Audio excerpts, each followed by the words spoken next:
చేయలేత్తమా, ఇది పొందుకోలేత్తమా, ఇది మేము అనుభవించగలమా, ఈ దీవెన మాకు వచ్చిద్దా, ఇదిగో మేము బాగుపడతామా, మేము ఆశీర్వదించబడతామా, మేము ఒడ్డుకు చేరతామా అనే ఆలోచనలు చాలా మంది మనం చూస్తా ఉన్నాం. అందుకే దేవుని వాక్యం చెప్తుంది, ఆత్మ కలిగిన వారు, పరిశుద్ధ ఆత్మ ఇదిగో నింపుదల కలిగినటువంటి వారు, దేవుని ఆత్మ కలిగినటువంటి వారు ఎలాగ పడితే అలాగా ఆలోచన చెయ్యకూడదు మనము. హల్లెలూయా, హల్లెలూయా. మనకంటూ ఆత్మ దేవుడు మనకు ఉన్నాడు కాబట్టి మన జీవితం ఎలాగా నడిపించాలో, ఎలాగ ముందుకి తీసుకెళ్లాలో దేవుని ఆత్మకి తెలుసండి. అందుకే దేవుని బిడ్డలారా, అందుకే చాలా మంది దైవజనులు పరిశుద్ధ ఆత్మ పొందాలి, ఆత్మకు లోబడాలి, ఆత్మను అనుభవించాలని బోధిస్తా ఉన్నారు. సంఘాలు కూడా చాలా మంది దేవుని ఆత్మని అనుభవిస్తా ఉన్నారు. ఈ రాత్రికాల సమయంలో ఈ మాటలు వింటూ దేవుని బిడ్డలారా, ఆత్మ లేకపోతే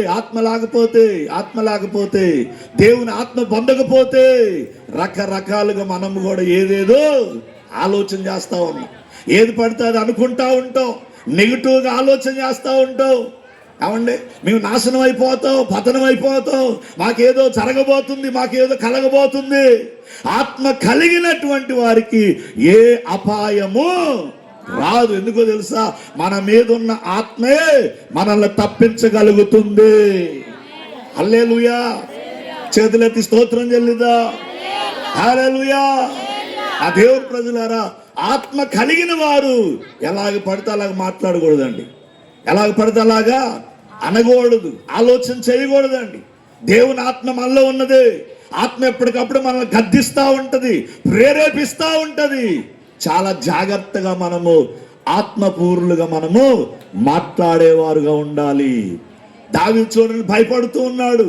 ఇదిగో ఈ యొక్క సౌలు చేతిలో నేను హతమవుతానేమో అని అన్నట్లుగా మనుషులకి చాలా మంది భయపడుతూ ఉంటారు. సామెతలో ఒక మాట ఉంది కదా, చూడండి 29వ అధ్యాయము 25వ వచనములు, మనుషులకి భయపడేవాడంట వారికి ఉరి అని ఉంది అక్కడ.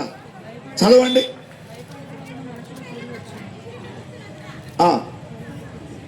29వ అధ్యాయం 25వ వచనం.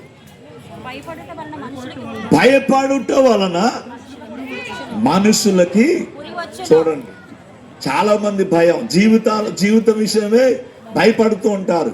ఈ రాత్రికాల సమయంలో దేవుని బిడ్డలారా, ఇదిగో ఈ ప్రాంత ప్రజలారా, ఈ శబ్దం ద్వారా వింటున్న వారులారా, భయపడకు. ఇదిగో నీ కుటుంబ విషయమే, నీ యొక్క వ్యక్తిగత జీవిత విషయమే భయపడకు. ఈ రాత్రి యేసు ప్రభు దగ్గరికి వస్తే, యేసయ్య కాడికి వస్తే ఆయన నీ యొక్క జీవితాన్ని ఉన్నతమైన జీవితముగా మార్చి ఆశీర్వాదానికి నీ కుటుంబాన్ని ఆయన ఉంచుతాడు. స్తోత్రం కలుగును గాక. హల్లెలూయా, హల్లెలూయా. నా దేవుని ప్రజలారు, భయపడేవారుగా ఉండకూడదు. మనం భయపడేవారుగా ఉండాలి. ఆత్మ కలిగిన వారు అసలే భయపడకూడదు. అలాగే చూడండి, ఇంకా దావీదు విషయంలో దేవుడు ఇంకేం చేశాడు. మొదటి అదే సమూయేలు గ్రంథములు 25వ అధ్యాయము 30వ వచనాన్ని కూడా చదువుదాం. చూడండి ఒక మాట, 25వ అధ్యాయం 30వ వచనం.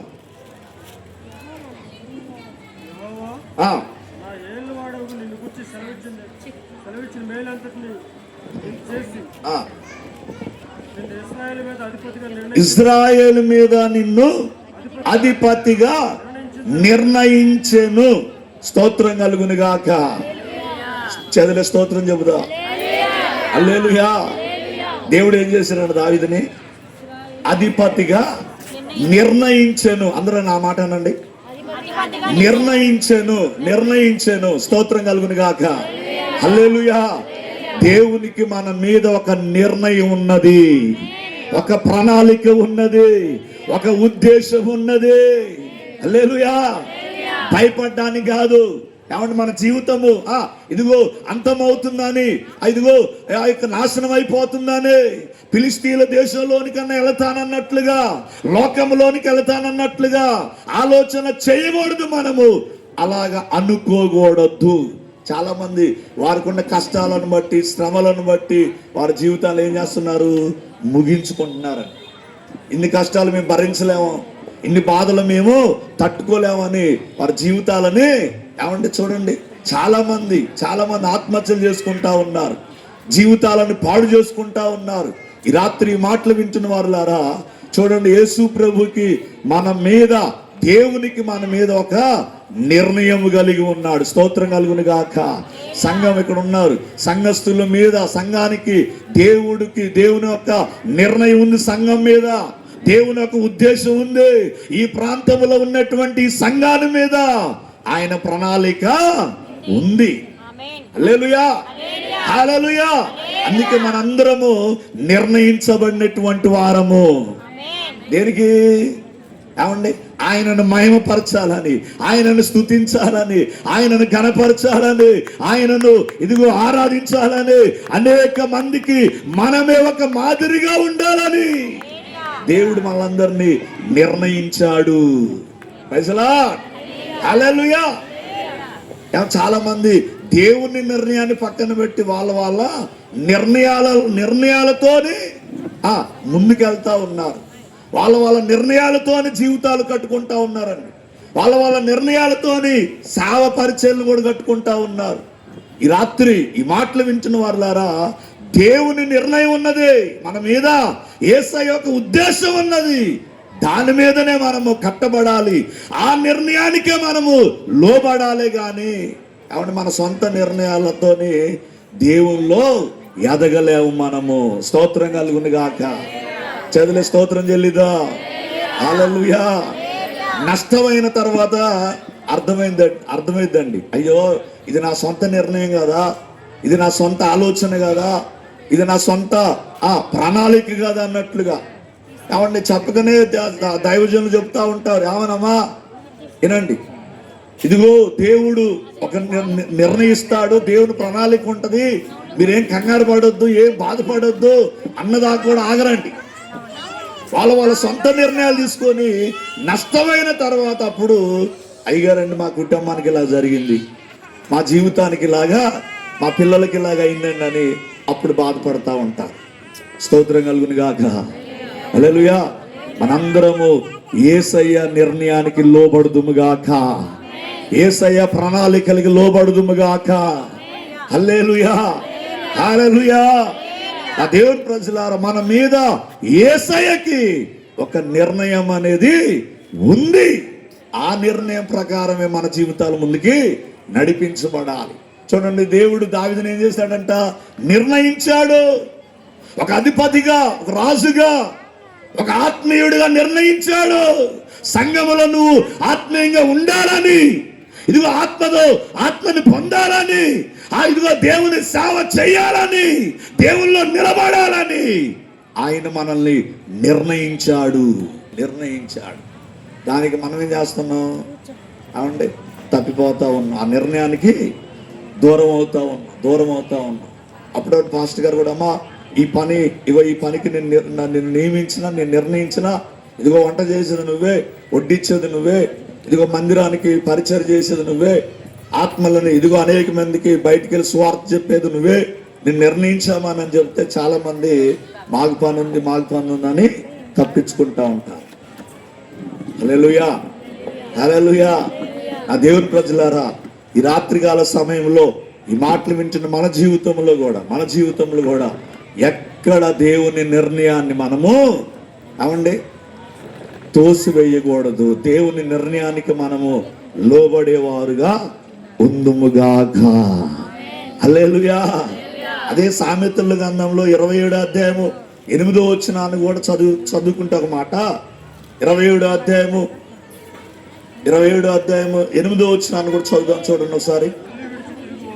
ఇల్లు విడిచి తిరుగువాడు గూడు విడిచి తిరుగు పక్షితో సమానుడు. స్తోత్రం కలుగును గాక. ఇల్లు విడిచి తిరిగిన వాడు, ఏమండి, నీకు ఇవ్వబడిన ప్రత్యక్షతలని విడిచి తిరిగినతో సమానం అంట. హల్లెలూయా, హల్లెలూయా. ఏమంటే చూడండి, ఇప్పుడు దావీదుని దేవుడు దేనికి నియమించాడు? ఏమండి, అతని మీద ఒక ప్రత్యక్షత ఉంది. దావీదు కూడా దేవుని విషయంలో ఒక ప్రత్యక్షత ఉంది. అమ్మ ఏనండి, స్తోత్ర, హల్లెలూయా. ఇప్పుడు చూడండి, ఈ మీటింగ్ పెట్టడానికి కూడా దీని వెనక దేవుని ఒక ప్రత్యక్షత ఉంది. Praise the lord. మనము కూడా మన కుటుంబాల విషయంలో కూడా, ఏమండి, సంఘములో ఉంటున్న మన విషయంలో కూడా ఒక ప్రత్యక్షత ఉంది, ఒక ప్రణాళిక ఉంది, ఒక ఏర్పాటు ఉంది. దాన్ని విడిచి తిరుగుతున్నటువంటి వాళ్ళు ఎంతోమంది ఉన్నారండి. తిరిగి తిరిగి తిరిగి తిరిగి, ఏమండి, ఎంత ప్రత్యక్షత అండి. ఒకప్పుడు ప్రార్థన చేసే ప్రత్యక్షత ఉంది, ఆరాధన చేసే ప్రత్యక్షత ఉంది, స్తుతించే ప్రత్యక్షత, ఏమంటే దేవుళ్ళు ఇదిగో పొందినటువంటి ఆ కృప, పొందినటువంటి ఆ ఈవు, పొందినటువంటి ఆ వరాలు, ఆ ప్రత్యక్షతలన్నీ ఏమంటే ఇప్పుడు ఉంటున్నాయా? అప్పుడప్పుడు దైవజనులు చెప్తా ఉంటారు, గుర్తు చేస్తూ ఉంటాడమ్మా, దేవుడు నీకు దర్శనాలు చూసే ప్రత్యక్షత ఇచ్చాడమ్మా, ప్రవచనం చెప్పే, భాషలు మాట్లాడే, వాక్యం చదివే, పాటలు పాడే ప్రత్యక్షత నీకు ఉందంటే, అయ్యారు నాకు డ్యూటీ ఉంది, పని ఉంది, వ్యాపారం ఉందని తిరుగుతూ ఉన్నారు. ఏమంటే వదిలేస్తూ ఉన్నారు, సంఘానికి దూరం అవుతూ ఉన్నారు, యేసయ్యకి దూరం అవుతూ ఉన్నారు. స్తోత్రం కలుగును గాక. ఈ రాత్రి ఈ మాటలు వింటున్న వారులారా, ఇక్కడ ఉన్న మనందరూ కూడా పరలోకపు ప్రత్యక్షత కలిగిన వారు మనము. ఆమె చెప్పండి గట్టిగా, హల్లెలూయా, హల్లెలూయా. అందుకే మనకివ్వబడిన ప్రత్యక్షత, మనకివ్వబడిన కృప, మనకివ్వబడినటువంటి ఆ సేవా క్షేత్రం, ఆ దర్శనం విడిచి మనం తిరగకూడదు. ఏమంటే దేవుడు ఏ కృప ఏది ఇచ్చాడో, ఏ ప్రత్యక్షత ఏది ఇచ్చాడో మనకి, దానినే మనము నిలబెట్టుకొని, దానినే ఆధారపడి, దాని మీదనే ఆత్మీయంగా మనము ఎదుగుదుముగాక. హల్లెలూయా, హల్లెలూయా. చివరికి ఒక మాట చదువుకున్నా చూడండి, యెషయా గ్రంథము 30వ అధ్యాయము, యెషయా గ్రంథం 30వ అధ్యాయము 15-16 వచనాలు చదువుకుందాం.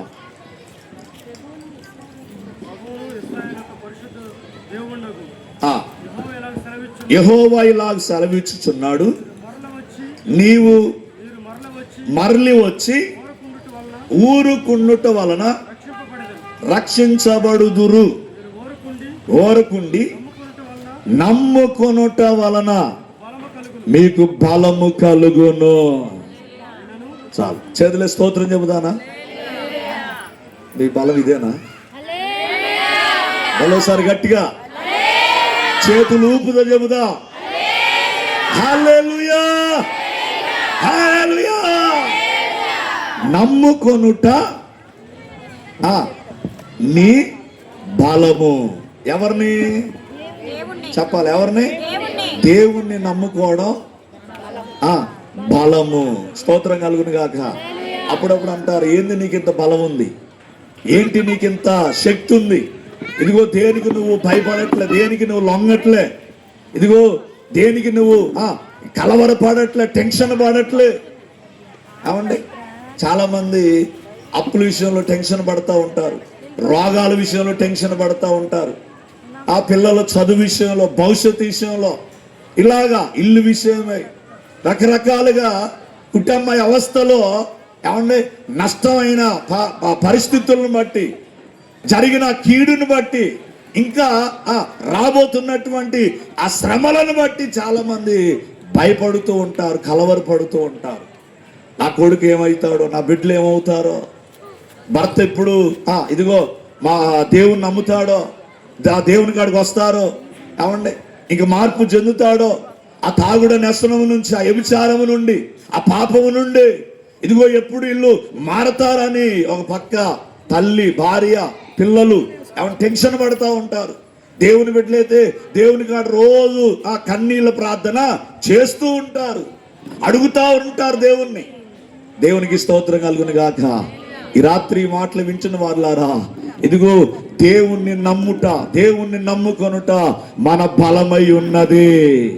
హల్లెలూయా, హల్లెలూయా. దేనికి మనం కలవరపడాల్సిన అవసరం లేదండి, దేనికి మనము బాధపడాల్సిన అవసరం లేదు. నీవు నమ్మిన యేసయ్యే, నీవు నమ్మిన దేవుడే, నువ్వు ఆరాధిస్తున్న దేవుడే, నువ్వు ఇదిగో ఏ దేవుని సేవ చేస్తున్నావో ఆ దేవుడే నీకు నాకు, చెప్పండి గట్టిగా, బలం. చెప్పండి ఆ మాట. దేవుడు మనకు ఏమై ఉన్నాడు? స్తోత్రం కలుగును గాక. హల్లెలూయా. అందుకే క్రైస్తవుల మీద దేవుని బిడ్డల మీద ఎంతో మంది ఏమండి రాళ్ళు రూవుతారండి, ఎన్నో నిందలేస్తా ఉంటారు, ఎన్నో ఇదిగో అపండాలు మోపుతా ఉంటారు, ఇదిగో రకరకాల కక్షలు తీర్చుకుంటా ఉంటారు.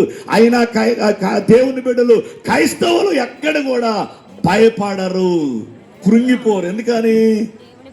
దేవుడే, చెప్పండి, యేసయ్యే మన బలం. డబ్బు కాదు మన బలం, ఏమండి, బంధుత్వం కాదు మన బలం, అధికారులు కాదు మన బలం, మన చుట్టాలు కాదు, రక్త సంబంధులు కాదు. చాలా మంది ఏమండి, ఏంటి నువ్వు నీ నోరు ఇంత లేస్తుంది ఏంది, ఇదిగో ఇంత ధైర్యంగా ఉండవు ఏంటంటే, నా బంధువులు ఆయనకు ఎంతమంది ఉండో తెలుసా? ఏమండి, అధికారులు అంత ఎవరుండో తెలుసా? అవును, ఇట్లాగా ఎంత డబ్బులు తెలుసా, ఎంత ధనవంతులో తెలుసా, మేము ఎంత బలం ఉందో తెలుసా మాకు అన్నట్లు, ఎంత తెలివి ఉందో తెలుసా, ఎంత జ్ఞానం ఉందో తెలుసా అన్నట్లుగా. అందుకే మేము ఎవరికి భయపడం, ఎవరికి లోపడం అన్నట్లుగా ఉంటారండి. అవన్నీ ఒకానొక రోజు ఏమైపోతాయి? దూరం అయిపోతాయి. ఏదైతే మనకి ఇది నా బలం అని మనం అనుకుంటున్నావు అదంతా ఏమైపోతుందంట? దూరం అయిపోతుంది. స్తోత్రం కలుగును గాక. హల్లెలూయా, హల్లెలూయా. ఈ రాత్రికాల సమయంలో ఈ మాటలు వింటున్న వారులారా, దేవుణ్ణి నమ్ముట, దేవుణ్ణి నమ్ముకొనుట, యేసయ్యని నమ్ముట, యేసు ప్రభుని ఇదిగో నీ హృదయంలో చేర్చుకొనుట. ఈ రాత్రి ఆ యేసు ప్రభు ఇదిగో సన్నిధికి యేసు ప్రభు చెంతకి కనుక నువ్వు వస్తే అదే నీకు కొండంత బలం ఇస్తుంది, అదే నీకు ఆదరణగా ఉంటుంది, అదే నీకు అండగా నిలబడుతుంది. అందరు దూరమైనప్పటికీ కూడా, అన్ని దూరమైనప్పటికీ కూడా నువ్వు ఆరాధిస్తున్న దేవుడు, నువ్వు స్తుతిస్తున్న దేవుడు, నీవు ఆధారపడుతున్నటువంటి దేవుడు, ఆయన అన్నటికి నీకు మనకి దూరము కాడు. ఆయన ప్రైజ్ ది లార్డ్, హల్లెలూయా. యేసయ్యేనా, చెప్పండి అందరూ కూడా, యేసయ్యేనా బలం.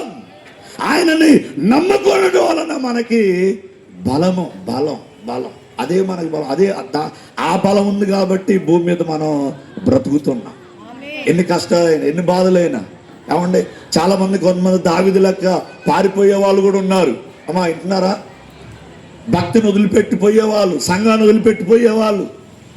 బైబులు ఇన్ని ఆజ్ఞలు ఉన్నాయి, ఇంత క్రమం ఉంది, ఇంత నిష్ఠ ఉంది, ఇంత యథార్థత, నీతి ఉంది అని దేవుని కొరకు నిష్ఠగా నిలబడుకోకుండా, పవిత్రంగా పరిశుద్ధంగా ఉండకుండా, ఏమంటే దేవునికి దూరమైనటువంటి వాళ్ళు కూడా ఎంతో మంది చెప్పరే ఉన్నారు. స్తోత్రం కలుగును గాక. హల్లెలూయా, హల్లెలూయా. ఎక్కడ ఎన్నడు ఎప్పుడు కూడా యేసయ్య నుండి మనం దూరం కాకూడదు. అన్ని దూరం అవుతాయి, చివరికి మనం నమ్ముకున్న దేవుడే మనకి ఏమండి తోడుగా ఉంటాడు. అదే మనకి బలం. ఈ రాత్రి ఈ మాటే దేవుడు మాట్లాడుతున్నారు.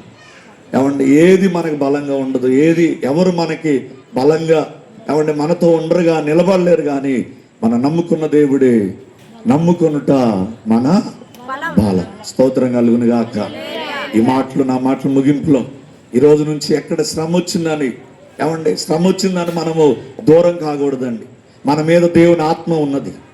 ఆత్మ కలిగినటువంటి వారు, వారి మాటలు వారి ఒక విధానము వేరుగా ఉంటుంది. నెగిటివ్ మాట్లాడరు వాళ్ళు, శ్రమల గురించి అసలే మాట్లాడరు. ఉన్నా కూడా ఏమండి ఈ లోపల్లోనే అలాగ పెట్టుకొనైనా నిలబడతారు. కానీ ఎవరికి మాకెందుకు శ్రమ ఉంది, మాకెంత తప్పు ఉంది, మాకెంది బాధలు ఉన్నాయి, కష్టాలు ఉన్నాయి చెప్పుకోరండి. హల్లెలూయా. ఆత్మ కలిగిన వారు మాటలు వేరుగా ఉంటాయి. స్తోత్రం కలుగును గాక. అలాగే చూడండి, నిర్ణయించబడినటువంటి వారు మనం. దావీదుని దేవుడు ఏం చేశాడంటే అధిపతిగా నిర్ణయించాడు. మన మీద యేసయ్యకి ఏముంది? ఒక నిర్ణయం ఉంది, ఒక ప్రణాళిక ఉంది.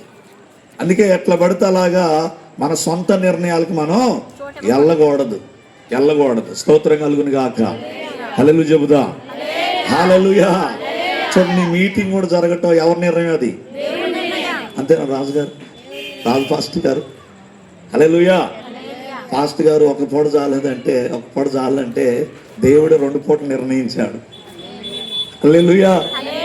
చూడండి, మన నిర్ణయాలు వేరుగా ఉంటాయండి. దేవుని నిర్ణయాలు ఆయన చిత్తానుసారంగా ఉంటాయి. స్తోత్రం కలుగును గాక. చివరగా దేవుణ్ణి నమ్ముట మన బలం. హల్లెలూయా.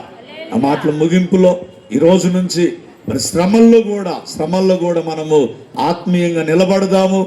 దేవుని కొరకు ఇదిగో ఇంకా ముందుకు కొనసాగుదాము. అట్టి కృప దేవుడు మనందరికి దయచేయును గాక. ఆమేన్.